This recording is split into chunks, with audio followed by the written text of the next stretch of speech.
All right, hey everybody, this is John. Welcome to the free video. And I just want to do a little dive here into the NASDAQ. Obviously, we've had an amazing rally from the lows up to the highs right here.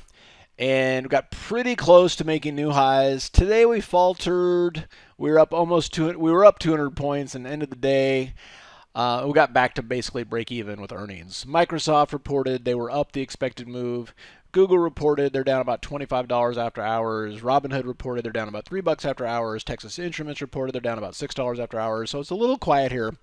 And so the question is really what happens next? And so one of the things I want to point out here is just kind of it's important with trading to kind of keep an eye on patterns. And you know, the pattern here last year about this time, so this is 2021 or 2020, and then you got 2021 over here. And so you can see at point number one is a little bit where we are. I took this a few days ago, but you know, we had the rally, we fell, we got to through the 786, and then we puked. So if we look at that, you know, here we got the rally, we fell, we got through the 786 this week. And so now, especially after today's spike high, we actually kind of ended up coming up here. Are we going to get a similar move to last year?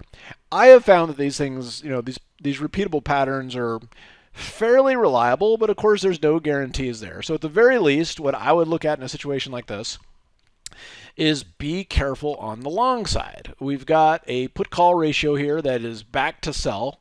This just means that everybody and their mother is long, and whenever that happens, you sell off, okay? Sell off. When everybody is nervous and short, that's when you bottom out. So nervous and short, bottom out.